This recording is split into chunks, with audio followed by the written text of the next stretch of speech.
Jesus, tu és bom, tu és tudo pra mim. Foste morto, mas vives em mim. Tu mereces louvor, ó Cordeiro de Deus. Tu és tudo, sim, tudo pra mim. Quero a ti dar louvor, pois és rei sobre reis. Tu és tudo, mas nada eu sou. Enche meu coração de ternura e paz, honra eterna e glória te dou. O teu nome é amor, pois tu amas a mim, e eu quero andar neste amor. Triunfante estou, confiando em ti, meu Jesus, grande Consolador. Ungido de Deus, traze paz e perdão, salvação, vida tens para os teus. Que mensagem do céu e de transformação, enviada do trono de Deus.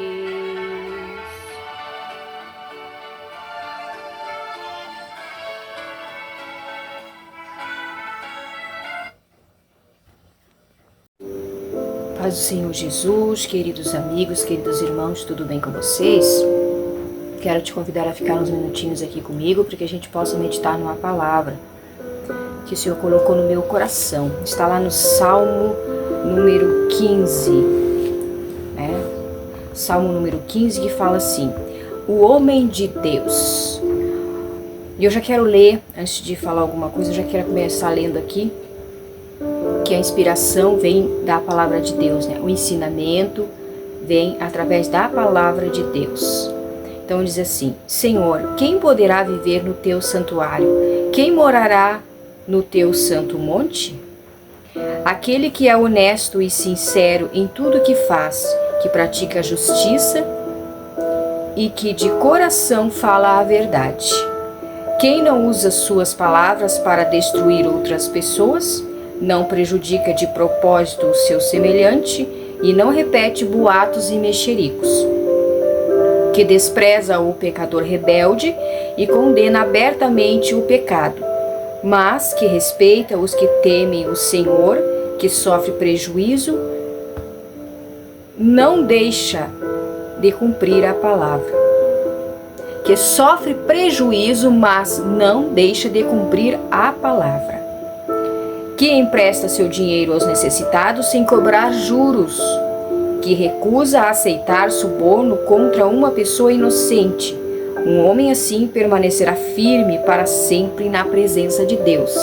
Queridos irmãos, esse salmo aqui, ele traz várias instruções de comportamento de um homem ou uma mulher que quer agradar a Deus, tá? Então, queridos irmãos, eu achei muito importante para a nossa meditação. Por quê? Porque a gente quer agradar a Deus, não é? Todos nós, homens e mulheres de Deus, queremos que o nosso Deus olhe para nós. Queremos que ele, porque a Bíblia diz que ele observa, ele procura os fiéis da terra. Tem outro salmo que fala que os olhos dos senhores estão à procura dos fiéis, aqueles que são fiéis.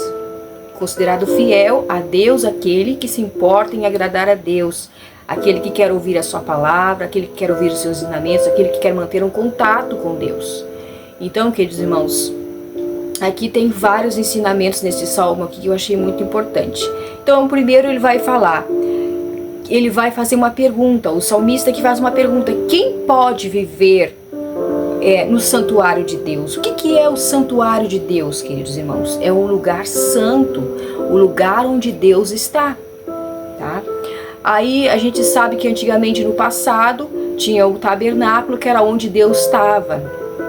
Onde ali no Santo dos Santos só poderia entrar o sacerdote para lhe oferecer então, né, pelos pecados, a libação pelos pecados do povo. Somente o sacerdote poderia entrar.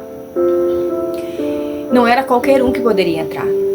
Hoje, na graça, o tempo da graça que nós estamos vivendo, a gente sabe que a Bíblia fala que Deus quer habitar no nosso coração. Então, o santuário de Deus hoje é o nosso coração, queridos irmãos. Mas como que Deus vai habitar, Deus sendo um Deus santo, habitar num lugar que está sujo, um lugar que está impuro? Não, Deus não habita num lugar sujo, num lugar impuro. É por isso, queridos irmãos, que Ele nos limpa, Ele nos purifica. Mas para isso nós temos que deixar Ele entrar, Ele purificar, limpar, transformar o nosso coração, para que Ele possa então habitar em nós. Então o salmista fala: quem morará no seu santo monte? Quem habitará no lugar santo? São duas perguntas. Quem morará no seu santo monte? Ou seja, quem vai ter essa comunhão com Deus? Quem vai ter essa intimidade com Deus? De falar com Deus, de se aproximar de Deus, de ouvir a sua voz e Ele falar, e Ele responder a nossa oração, responder as nossas perguntas, as nossas dúvidas, queridos irmãos. Então, são duas perguntas que o salmista faz. E depois ele vai dando a resposta, ele vai dando o que? As diretrizes, como que deve ser feito este contato. Antes, queridos irmãos, eu quero fazer aqui, abrir um parênteses, fazer uma ressalva, tá? Para explicar uma coisa. Eu quero explicar, queridos irmãos, como deve ser quando nós queremos nos aproximar de Deus. Nós somos humanos, Deus é Deus, né? Deus não é humano. Às vezes, na nossa humanidade, a gente tenta humanizar Deus, a gente, né, pela nossa imperfeição, a gente tenta humanizar Deus, mas Deus não é humano. Deus é espírito, e é Deus, é Senhor de todas as coisas. Mas pela Bíblia Sagrada, o que nós entendemos de Deus? Que Ele tem sentimento, sim. Ele não é um ser que não tenha sentimento, Ele não é um ser que não se importe, porque a Bíblia diz que Ele nos ama e que Ele amou o homem de tal maneira, ou seja, de uma maneira que não tem como explicar, uma maneira inexplicável à humanidade, que deu o seu Filho unigênito para que todo aquele que nele crê não pereça, mas tenha vida eterna. Então nós sabemos que Deus tem sentimentos, mas não é humano. Ele é um ser absoluto. Ele é Deus, Ele é Criador, Ele é Senhor, Ele é majestoso, Ele é glorioso, enfim. Não existe palavras no nosso vocabulário para descrever o que Deus é, Amém, irmãos? Mas Ele é maravilhoso. Mas agora imagine só, se a gente tivesse, vamos fazer aqui como é que eu vou explicar? Uma figuração aqui para a gente poder entender qual que é o nosso tipo de relacionamento com Deus. Vamos trazer para a nossa humanidade agora, tá? Vem comigo, pensa, raciocina comigo. Se você tivesse um filho, né? Você é uma mãe ou é um pai, tem uma filha ou um filho, enfim. E aí o teu filho só se aproxima de ti ou a tua filha, você é muito rico ou muito rica, o teu filho, a tua filha só se aproxima de ti para te pedir alguma coisa. Ah, mãe, eu preciso de um carro. Ah, mãe, eu preciso disso, eu preciso daquele outro, eu preciso de uma casa, eu preciso, enfim. Seja o que for, que o teu filho só se aproxima de ti, só vem te visitar para te pedir alguma coisa. Aí, claro, a gente, como boa mãe, como um bom pai amoroso, vai dar o que o filho quer.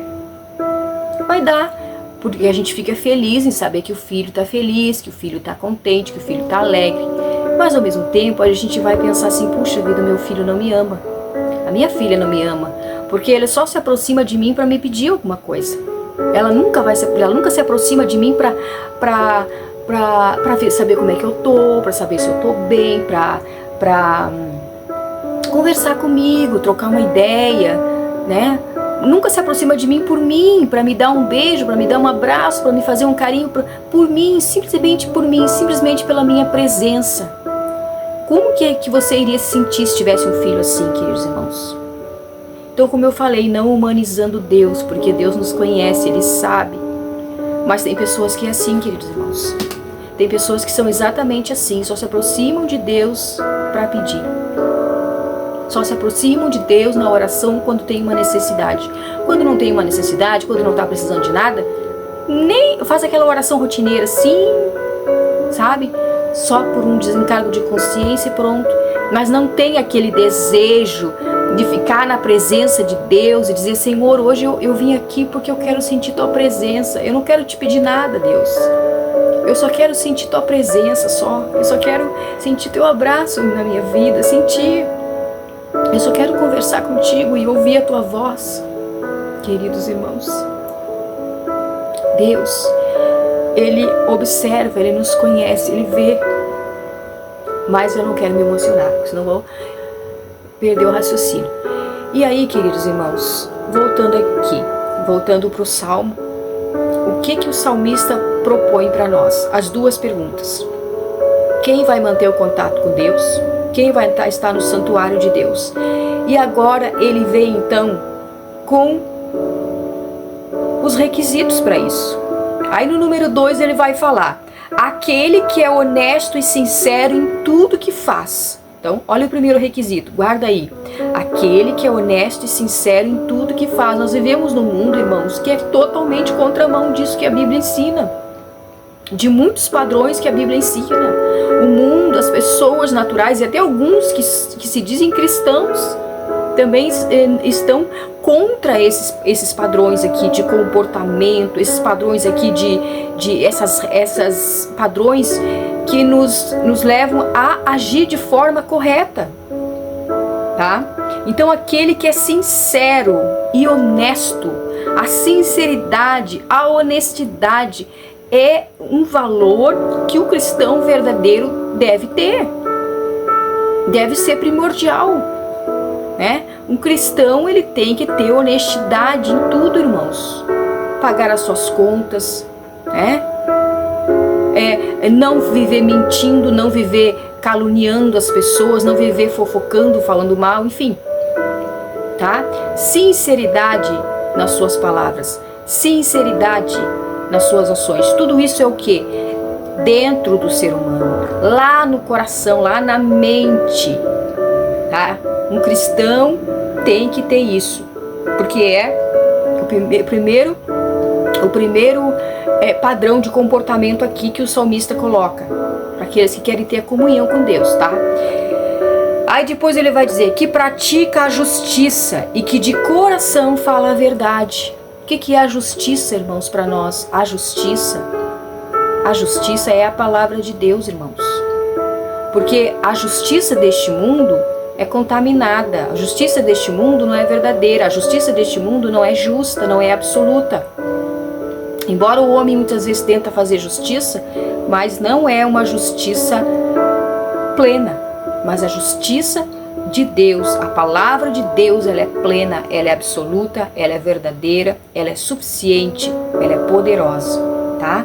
Então pratica a justiça, pratica a palavra de Deus, pratica o que está escrito na palavra, pratica os ensinamentos da palavra. Eu sempre digo, irmãos, a gente tem que ler e pôr em prática, senão não adianta.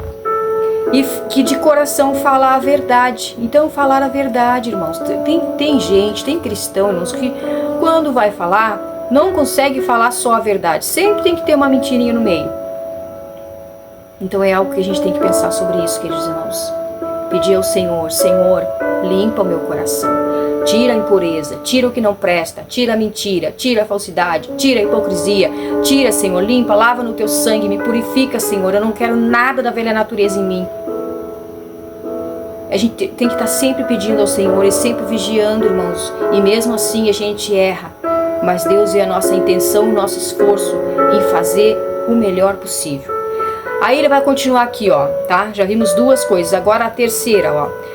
A terceira, que não usa suas palavras para destruir outras pessoas e não prejudica de propósito o seu semelhante e não repete boatos mexericos. Então aqui ele tá trazendo duas situações que são sinônimas, tá? São bem parecidas. Não usa suas palavras para destruir outras pessoas. Como é que a gente às vezes magoa uma pessoa, fere uma pessoa com as nossas palavras, irmãos? Quando nós inventamos uma calúnia, quando nós difamamos alguém, quando nós falamos o que não deve ser falado de outras pessoas, tá?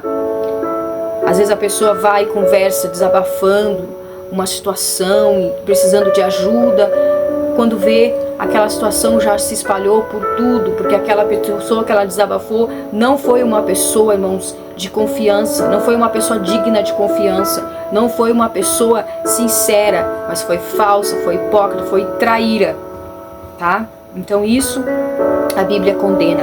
Ó, e olha o que ele diz aqui, ó, não prejudica de propósito o seu semelhante. Às vezes a gente pode prejudicar alguém sem querer, não foi um caso pensado, aconteceu. Mas aqui diz, quando prejudica de caso pensado, de propósito, vou ralar fulana fez isso comigo? Ela que me aguarde, porque ela nem sabe o que espera ela. Então isso, irmãos, é maldade, isso é maligno, a Bíblia condena isso. Um cristão não deve agir dessa forma. Fulana fez isso, pois então ela vai ver o que eu vou fazer com ela. Não, queridos irmãos, não é nós que vamos tratar com o erro das pessoas, é Deus que vai tratar, tá? Aí depois o 4, o que diz aqui, ó? Que despreza o pecador rebelde e condena abertamente o pecado. O que quer dizer isso aqui, irmão? O pecador rebelde é aquele que já ouviu a palavra, mas ele não quer saber. Ele quer continuar errando por gosto. Não quer saber, ele endureceu o coração, ele conhece a palavra, ele sabe que é certo, mas quer continuar no errado. Então, como que alguém que quer andar em santidade com Deus vai concordar com essa pessoa? Né? Não há concordância, embora a gente ame todas as pessoas, porque Deus ama todos, mas concordância, conivência não há. A Bíblia diz que não pode haver, irmãos, não há concordância entre o certo e o errado. A Bíblia fala, não há concordância entre tem um versículo que fala bem claro sobre isso, entre aquele que caminha no caminho da luz e aquele que caminha no caminho das trevas. Não há comunhão entre luz e trevas. Assim que a Bíblia fala, irmãos. Então é nesse sentido aí, ó, espiritualmente falando. Uma pessoa que quer continuar no erro, embora conheça a verdade, e uma pessoa que quer caminhar no caminho da luz. Por quê? Porque uma vai acabar contaminando a outra. Geralmente as trevas vão acabar vencendo ali, contaminando aquilo, porque a nossa natureza caída é tendenciosa ao pecado. Então a gente não pode concordar com isso. E depois ele diz, mas que respeita os que temem o Senhor, que sofre prejuízo, mas não deixa de cumprir a palavra. Então, irmãos, não deixa de cumprir a palavra. Ainda que sofra prejuízo, não deixa de cumprir a palavra. Que palavra é essa, irmãos? A palavra de Deus e a sua própria palavra. Quando a gente fala alguma coisa para alguém, ó, fulana, eu marquei contigo, tenho um compromisso contigo, né? Tal dia, tal hora, ou marcou, às vezes no ministério, ou eu vou lá, tem que cumprir uma escala, mas aí de repente surge uma outra oportunidade melhor e a pessoa, deixa pra lá, isso não importa. Então, irmão, isso aí é falta de caráter. A Bíblia condena isso, tá? A Bíblia condena isso. Aí depois assim, o 5, que empresta seu dinheiro aos necessitados sem cobrar juros, que se recusa a aceitar suborno contra uma pessoa inocente. Um homem assim permanecerá firme para sempre na presença de Deus. Então aqui, irmãos, alguns requisitos que o salmista dá para aquele que quer manter a comunhão com Deus.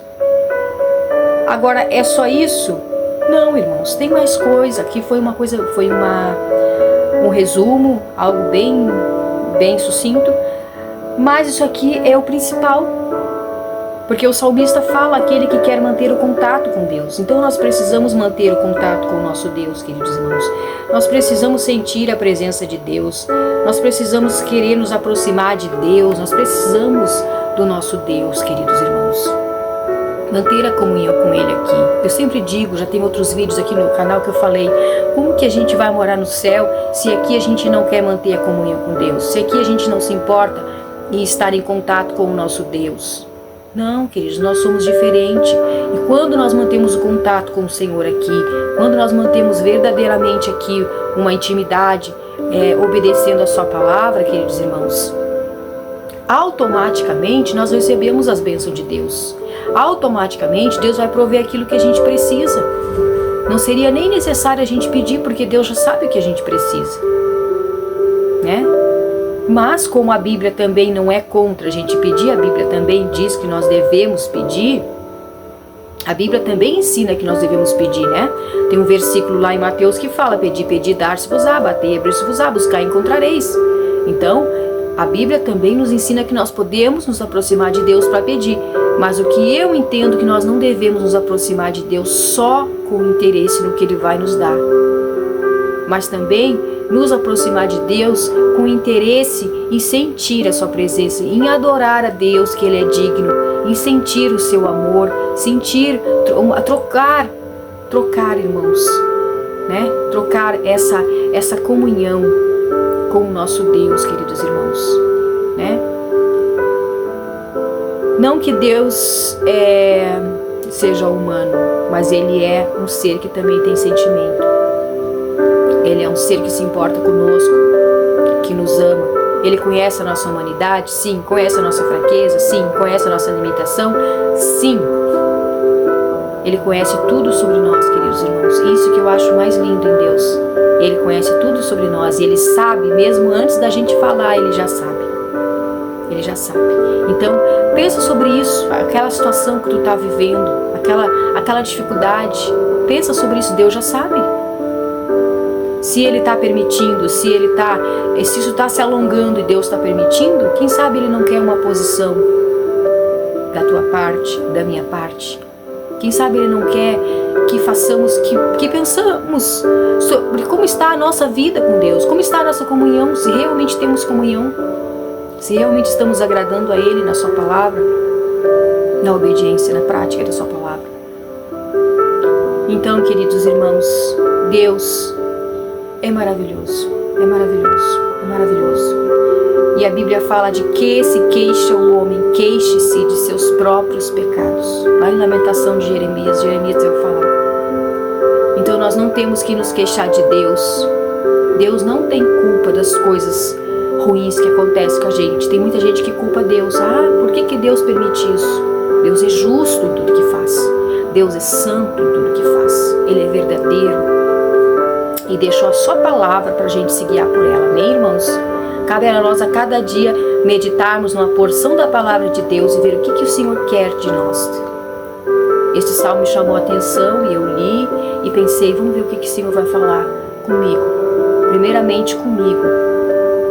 Toda a palavra que eu falo aqui, primeiramente tem que ministrar no meu coração, irmãos, para que eu possa praticar ela, viver ela. Amém?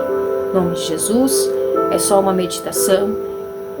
Que Deus possa te abençoar através dessa palavra, em nome de Jesus. Beijo no coração.